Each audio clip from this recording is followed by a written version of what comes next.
Uh, Michael Gove, obviously, finally announcing he was stepping down, seemingly almost waiting till the very last moment, and then obviously very quickly followed by Andy Elebson. I would not be surprised if within the next week or so we hear that there's maybe more, uh, shall we say, people leaving maybe as well, because they've got roughly about a week to really cement if they are actually going to be running or not. So would not be surprising if many Tory MPs are looking at the numbers and thinking, am I going to run? Am I not going to run? Who knows?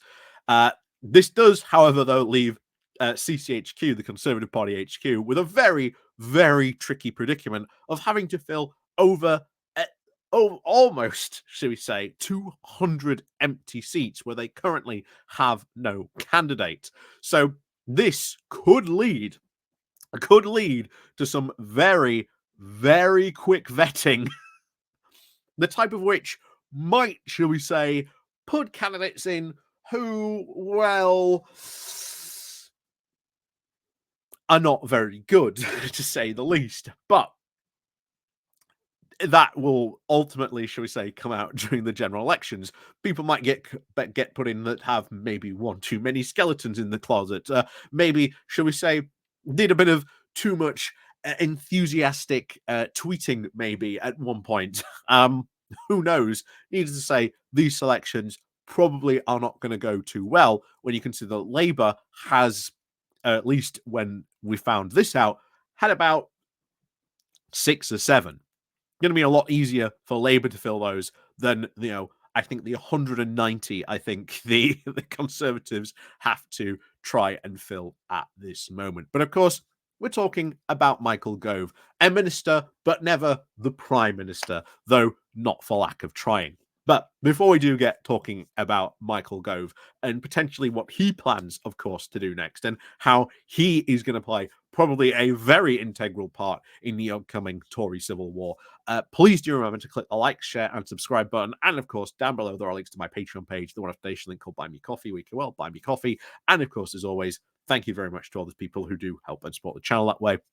And so, on talking about Michael Gove. So, Michael Gove, he has been around the party for a very, very long time.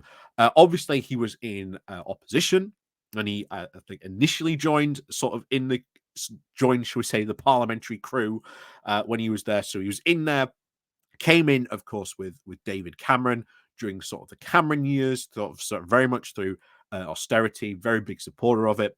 However, he believed, or at least he came to the conclusion, that David Cameron had pushed the party a bit too close to the center, and that really they'd gone too far in that direction, that they weren't right wing enough. That this was part of the big problem. This is why they were suffering such, defeats to sort of UKIP and Reform, etc. This was their problem. They are having their, UKIP and other the right wing inclinations of them were parking their tanks on their lawn, shall we say? And this was because, again, according to Michael Gove, they had gone too far to the centre.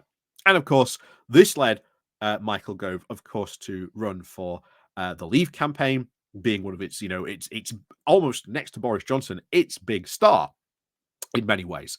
And of course, after that, he had a massive, massive falling out, which, again, according to the book Johnson at 10 by Anthony Sheldon and Raymond Newell, he says, looking at it off to the side there, just to remember who wrote it, almost came to blows. And there were people actually worried outside who could hear it, thinking that that conversation was potentially about to come to blows.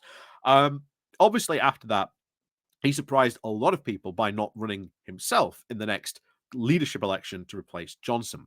Instead, he put forward Kimi Badenoch. And I have always said that was some sort of wind test. He wanted to test the waters, what it was like putting forward someone like her to see how far she would indeed go.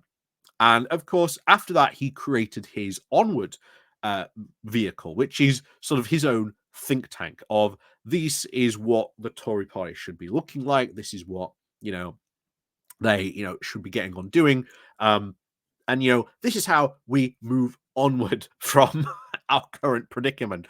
Um, and of course, needless to say, now that he has stepped down, I don't think Gove is certainly going to be gone from the Conservative Party. This is a guy who has a lot of influence in the party still. And of course, the fact that he has that movement onwards is ultimately going to play, I think, a part in the Tory civil wars to come.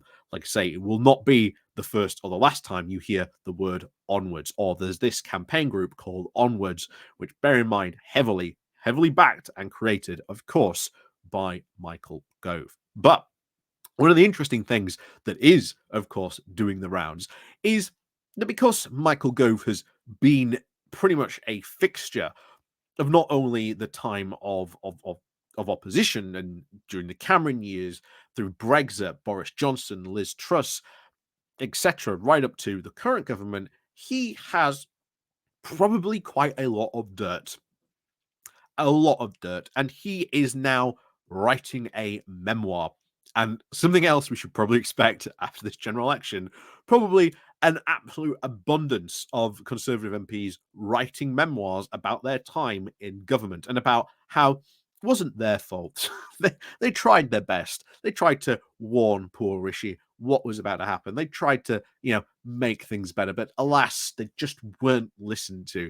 These visionary illuminaries that just didn't get their chance to shine in the sun, while blaming it, of course, on someone else. And ultimately, I think that is potentially what Michael Gove might be about to sort of spin.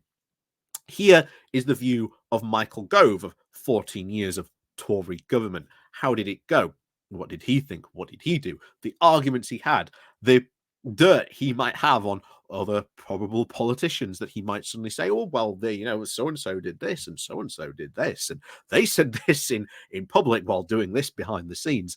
That ultimately is probably going to be, if not the most interesting, probable tell-all book about the upcoming Tory government that we will probably and certainly see. And to be honest, I'm all there for it, because this ultimately will probably be certainly Gove trying to sort of dictate and maybe even eliminate any sort of potential rivals he might have in the non-parliamentary Conservative Party, to sort of push them off to the sidelines.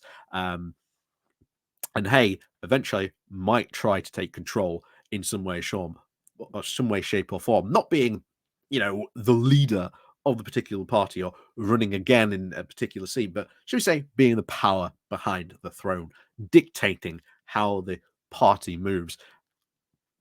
And honestly, this is just going to be one of the many factions we probably see fighting it out for control in the, Tory party civil war. And don't be surprised to see that if someone does get backed by Onwards or endorsed by Michael Gove, expect them to be called, Gove's puppet, or a puppet of Gove. Because ultimately that does seem what Michael Gove does seem to be trying, setting himself up to, being the secret puppet master behind the throne of the Conservative Party, directing it from outside of a bit of a safety bubble, shall we say. But we'll see, of course. We've got all that fun to come. But, of course, as always, thank you very much for watching. And, of course, as always, we'll see you all next time.